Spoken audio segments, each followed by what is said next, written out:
Class 11th में जितना confusion ये सोचने में नहीं होता है कि क्लास 11th में हमें साइंस लेना है, आर्ट्स लेना है, कॉमर्स लेना है, उससे कई गुना ज्यादा कंफ्यूजन हमें तब होता है जब हम क्लास 12th में आते हैं, जब हमें यही समझ में नहीं आता है कि सीएस यानी कंप्यूटर साइंस, आईपी यानी इंफॉर्मेशन प्रैक्टिस एंड आईटी यानी इंफॉर्मेशन टेक्नोलॉजी में क्या डिफरेंस होता है।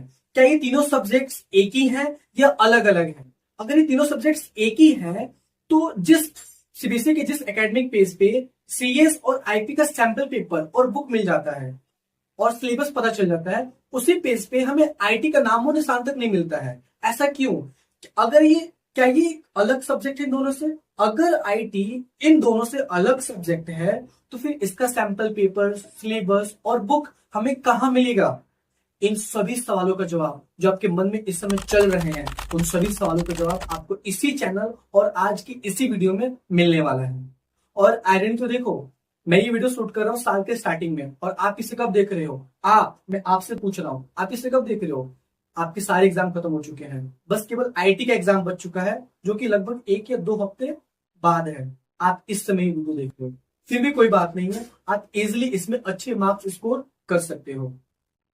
तो स्टार्ट करते हैं आपकी एक एक सवालों का जवाब देने से। पहला क्वेश्चन ये है कि क्या ये तीनों सब्जेक्ट्स एक ही होते हैं या अलग अलग होते हैं? सीबीएसई क्लास 12 कंप्यूटर के फील्ड में 3 सब्जेक्ट्स होते हैं। सीएस यानी कंप्यूटर साइंस जिसका सब्जेक्ट होता है 083, आईपी यानी इंफॉर्मेशन प्रैक्टिस जिसका सब्जेक्ट होता है 065 एंड आईटी यानी इंफॉर्मेशन टेक्नोलॉजी जिसका सब्जेक्ट होता है 802। ये तीनों सब्जेक्ट्स एक दूसरे से बिल्कुल डिफरेंट होते हैं। इनका एग्जाम, इनका सिलेबस, सब कुछ एक दूसरे से बहुत अलग होता है। आई होप आपका पहला डाउट क्लियर हो गया कि तीनों सब्जेक्ट्स एक दूसरे से कंप्लीटली डिफरेंट होते हैं। ओके, अब बात करते हैं आपके दूसरे डाउट पे कि सीबीएसई के जिस पेज पे आपको सीएस और आईपी का सिलेबस और सैंपल पेपर मिल जाता है, उस पेज पे आईटी का सिलेबस और सैंपल पेपर क्यों नहीं मिलता है? क्योंकि सीबीएसई सीएस और आईपी को as a main subject consider करती है। इसीलिए सीबीएसई के जिस पेज पे आपको मैथ्स का, फिजिक्स का, केमिस्ट्री का सिलेबस मिलता है, उसी पेज पे आपको सीएस एंड आईपी का सिलेबस और सैंपल पेपर मिल जाता है। लेकिन सीबीएसई आईटी को एज ए एजुकेशनल सब्जेक्ट के अंदर रखती है, इसीलिए आपको उसका आईटी का सैंपल पेपर और सिलेबस सीबीएसई के मेन पेज पे यानी कि मेन एकेडमिक पेज पे, जिस पेज पे आपको मैथ्स का, फिजिक्स का सिलेबस मिलता है, वहां पे नहीं मिलता है। अगर आपको आईटी का सैंपल पेपर, सिलेबस चाहिए तो आपको सीबीएसई के पेज पे जाना है। क्लास 12 में आईटी का बुक और सिलेबस डाउनलोड करने के लिए सबसे पहले सीबीएसई की वेबसाइट पे जाओ, इसे ओपन करो। इस पेज को ओपन करने के बाद एकेडमिक वेबसाइट को सिलेक्ट करो, यहाँ से जूम इन करो, तुम्हें एक स्किल एजुकेशन दिख रहा है जो हाईलाइटेड सीबीएसई ने कर दिया है, उसे सेलेक्ट करो। फिर यहाँ पे थोड़ा सा जूम इन करो, तुम्हें बुक का सेक्शन दिखेगा, उसे सेलेक्ट करो।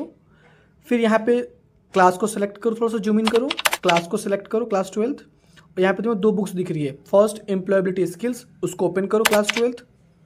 ये देखो तुम्हारा बुक यहाँ पे मिल गया, ठीक है। चलो अब दूसरे बुक पे चलते हैं। यहाँ पे तुम्हें दूसरा बुक मिलेगा information technology, code 802, class 12, open करो। तुम्हें डेटाबेस मैनेजमेंट एप्लीकेशन, ये सेकंड बुक है, इसको भी तुम अच्छे से पढ़ सकते हो यहाँ से डाउनलोड करने के बाद, ठीक है। चलो अब चलते हैं सैम्पल पेपर की तरफ। बैक जाओ, थोड़ा ऊपर जाओ आइकन पे, देखो यहाँ पे सैम्पल पेपर का सेक्शन दिख रहा है, इस पर जो क्लिक करो।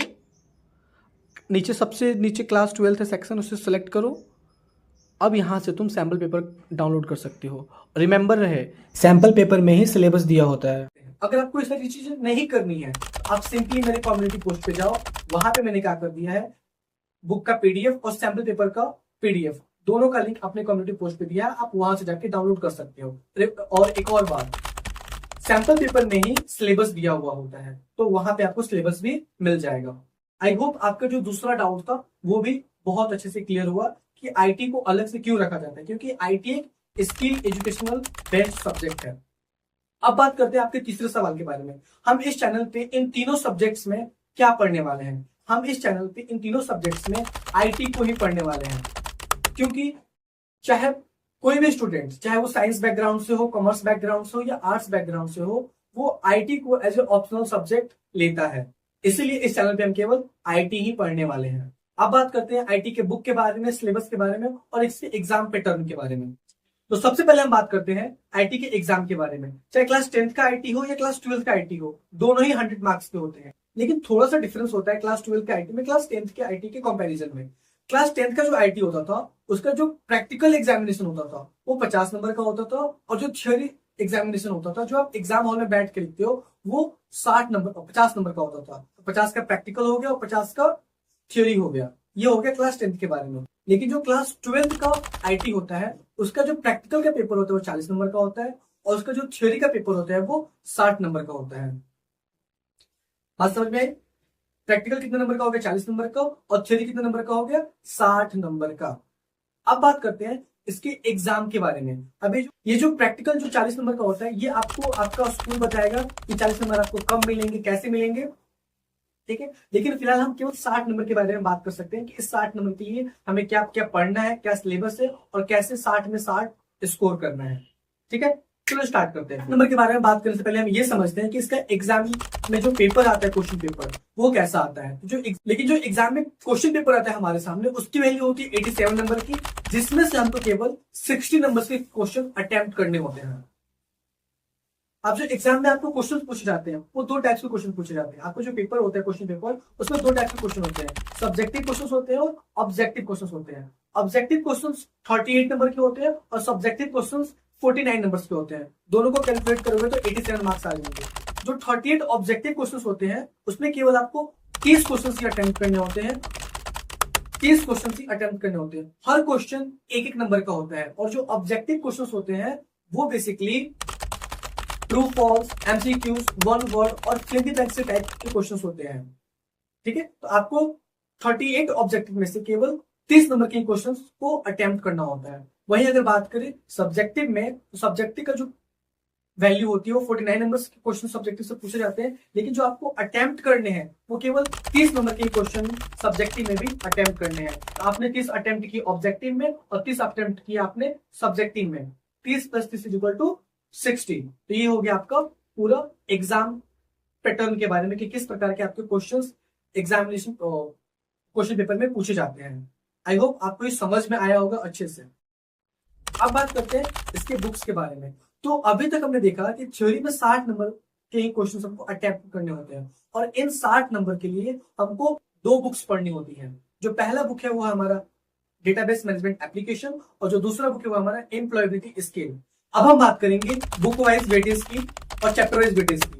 तो सबसे पहले स्टार्ट करते हैं अपने फर्स्ट बुक से, जिसका नाम है डेटाबेस मैनेजमेंट एप्लीकेशन।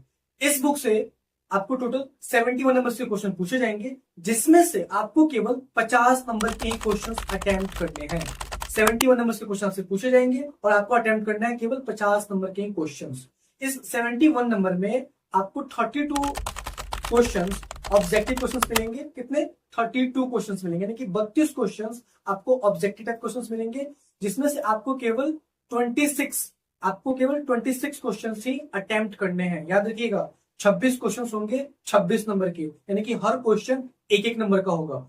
और दूसरा जो सब्जेक्टिव टाइप के क्वेश्चन है, वो आपके 39 नंबर के क्वेश्चन होंगे, जिसमें से आपको केवल 24 नंबर के ही क्वेश्चंस को अटेम्प्ट करना है। सब्जेक्टिव टाइप क्वेश्चंस वैसे क्वेश्चंस जिसमें आपको लॉन्ग आंसर्स लिखने हैं, ठीक है। इसमें से आप 39 पूछे जाएंगे और आपको अटेम्प्ट कितने करना है? केवल 24 नंबर्स के क्वेश्चंस अटेम्प्ट करना है, ओके।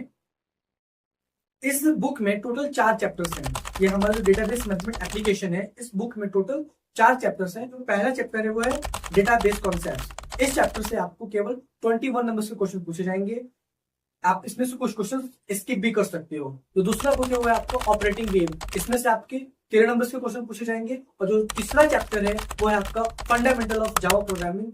इस बुक से आपको 31 मार्क्स के क्वेश्चन पूछे जाएंगे, जिसमें से आपको केवल, अगर आप आधा ही पढ़ते हो ना, तो आप इजिली इसमें अच्छा स्कोर कर सकते हो इस चैप्टर में। और जो लास्ट और जो चौथा चैप्टर है इस बुक का, वो है ऑपरेटिंग वे वर्क इंटीग्रेटेड लर्निंग। इसमें से आपको केवल 6 नंबर के क्वेश्चन पूछे जाएंगे। अगर आप इन चारों चैप्टर की जो मार्किंग स्कीम है, अगर आप इसको कैलकुलेट करते हो, तो टोटल कितना आएगा? 71, जिसमें से आपको केवल कितना अटेम्प्ट करना है? 50 नंबर के क्वेश्चन अटेम्प्ट करना है।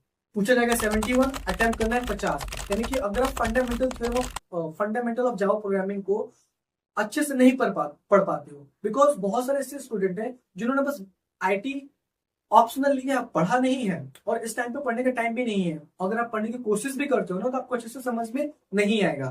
तो अगर आप फंडामेंटल ऑफ जावा प्रोग्रामिंग का आधा चैप्टर भी अच्छे से पढ़ लो ना तो आप इजिली इस बुक से 50 आउट ऑफ 50 स्कोर कर सकते हो।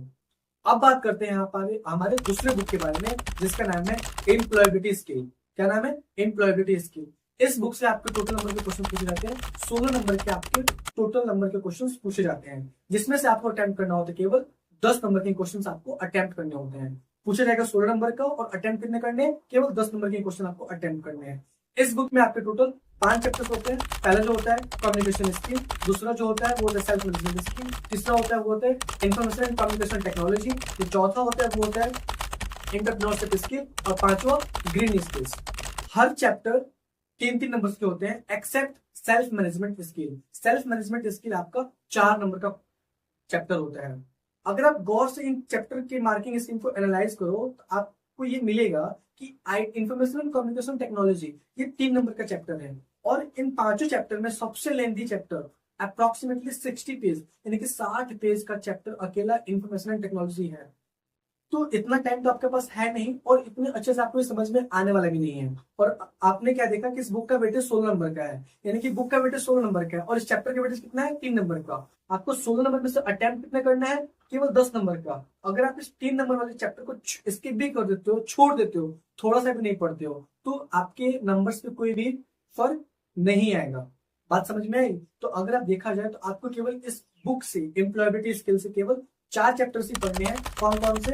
Communication skill, self management skill, green skills and entrepreneurship skill. ये चारों चैप्टर एग्जाम के पर्सपेक्टिव से तो बहुत ही इंपॉर्टेंट है, बट ये आपकी स्किल में भी बहुत कंट्रीब्यूट करेंगे। एंड वन लास्ट थिंग मैं आप सबसे कहना चाहूंगा कि आप आजकल शॉर्ट्स पे बहुत सारी चीजें देखते हैं ना कि कम्युनिकेशन स्किल सीखनी है, सेल्फ मैनेजमेंट सीखना है, टाइम मैनेजमेंट कैसे करें, ग्रूमिंग कैसे करें, ड्रेसिंग सेंस कैसे करें, एंटरप्रेन्योरशिप स्किल कैसे सीखें। ये अगर सारी चीजें आपको सीखनी है तो आपको कुछ नहीं करना है। आपको केवल क्लास 9 से लेकर क्लास 12 तक के एम्प्लॉयबिलिटी स्किल्स के जितने भी बुक्स हैं, 4 बुक्स हैं, क्लास 9 के, क्लास 10 के, क्लास 11 के और क्लास 12 के, जो एम्प्लॉयबिलिटी स्किल्स जो बुक है, अगर आपने चारों बुक्स अच्छे से पढ़ ली तो आपके पास बेस्ट कम्युनिकेशन स्किल होगा, आपके पास बेस्ट सेल्फ मैनेजमेंट स्किल होगा, आपके पास बेस्ट एंटरप्रेन्योरशिप स्किल होगा और आपके पास ग्रीन स्किल्स की बहुत अच्छी खासी नॉलेज होगी। अगर आप चाहें तो कमेंट कीजिएगा, मैं इन चारों बुक्स की के हर एक चैप्टर के बारे में इस वीडियो भी अपलोड कर सकता हूँ। मिलते हैं नेक्स्ट चैप्टर में जिसमें हम बात करेंगे डेटाबेस कॉन्सेप्ट्स के बारे में। हमारा जो नेक्स्ट चैप्टर होगा डेटाबेस कॉन्सेप्ट्स, हम उसको व्हाइट बोर्ड की मदद से समझेंगे। ठीक है।